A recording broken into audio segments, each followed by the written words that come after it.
আচ্ছা শুনুন, একটা কথা বলবো? জি বলেন।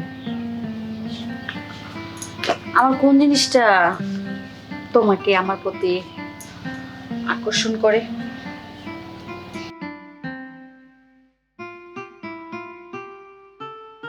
শোনো, শুধু এই সাবজেক্ট পড়লেই হবে? আরো অনেক সাবজেক্ট আছে, ওগুলো আমি তোমাকে শিখিয়ে দেব। আর আমার বিশ্বাস তুমি খুব তাড়াতাড়ি শিখে যাবে। আপনি যদি আমাকে এভাবে শিখান বৌদি, তাহলে আশা করি আমি খুব তাড়াতাড়ি শিখে যাব। তাই?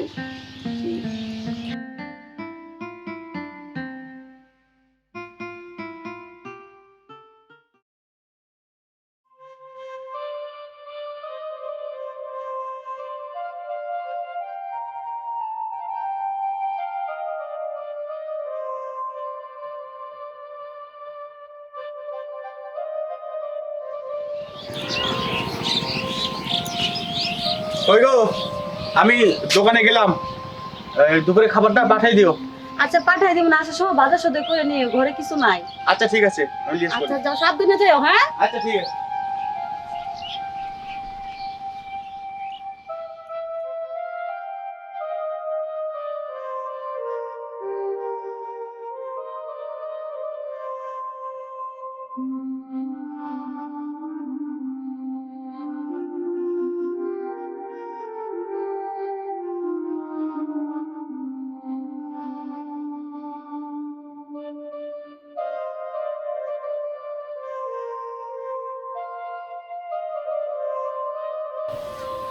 বৌমা, বৌমা ঘরে আসো। হ্যাঁ আসতেছি, দাঁড়া। এরা সারাক্ষণ খালি ফোন টিপে। আরে কাকা বাবু, নমস্কার, কেমন নমস্কার। আছেন? ভালো আছি মা, তুমি কেমন আছো? এই তো আপনাদের আশীর্বাদে আছি ভালোই। আমি একটু তোমার কাছে আসলাম মা, এই যে আমার একটাই ছেলে সুনীল, ও তো সারাক্ষণ ফোন টিপে টিপি করে, লেখাপড়া করে না।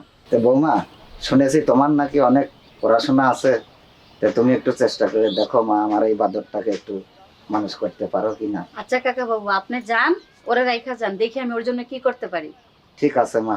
এই সুনীল, এই যে তোর বৌদি যা বলে তাই শুনিস। আচ্ছা। এই সুনীল, আসো ঘরে আসো।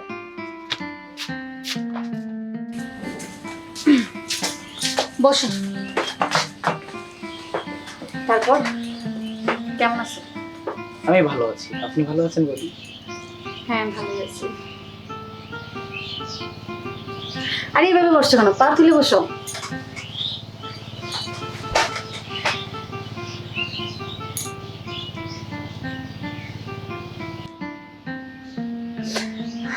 আচ্ছা তুমি ফোনটা দাও তো।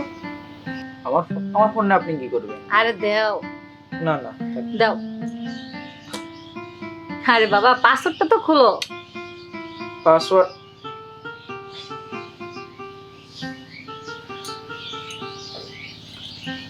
দাও। বেশি গভীরে যান না বৌদি। আরে বৌদিরা গভীরে যাবে না তো যাবে কে? বৌদিরা তো থাকেই এটার জন্য।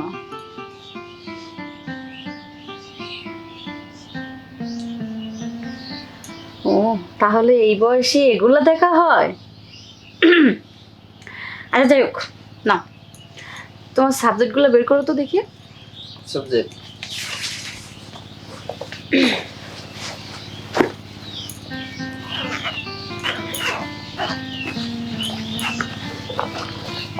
এই যে।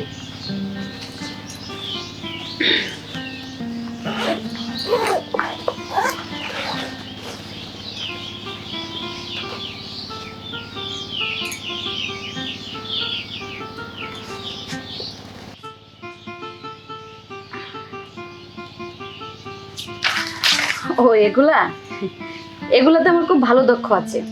তাছাড়া এই সাবজেক্টে আমি কোচিং পড়িয়েছি শহরে। ও, তাহলে আমাকে একটু ভালো করে পড়ায়েন বৌদি। হ্যাঁ তোমাকে তো শেখাবোই, যে তোর কাকাবাবু তোমাকে দিয়ে গেছে। তাছাড়া কাকাবাবু আমার এখানে আসছে, আমার একটা কর্তব্য আছে না। শোনো, শুধু এই সাবজেক্ট পড়লেই হবে? আরো অনেক সাবজেক্ট আছে, ওগুলো আমি তোমাকে শিখিয়ে দেব। আর আমার বিশ্বাস তুমি খুব তাড়াতাড়ি শিখে যাবে। আপনি যদি আমাকে এভাবে শিখান বৌদি, তাহলে আশা করি আমি খুব তাড়াতাড়ি শিখে যাব। তাই? আচ্ছা শোনো, তুমি এখন যাও, তোমার দাদার জন্য রান্না করতে হবে। তুমি আজকে সন্ধ্যায় আসবে, ঠিক আছে? এভাবেই যদি আমাকে শেখান তাহলে হয়তো আমি আর কোনোদিনও ফেল করবো না। সেটা আমি জানি যে আমি যেখানে আছি সেখানে তোমার কিছু হবে না। যাও। ঠিক আছে বৌদি, তাহলে এভাবেই শেখান, আমি সন্ধ্যায় আসবো।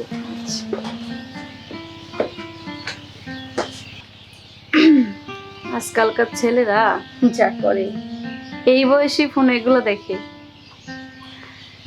যাই হোক, রান্না করি গা।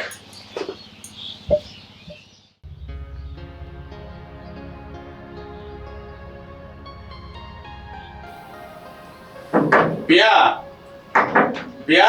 তুমি আসছো, দরজা খোলা আছে, আসো। আচ্ছা।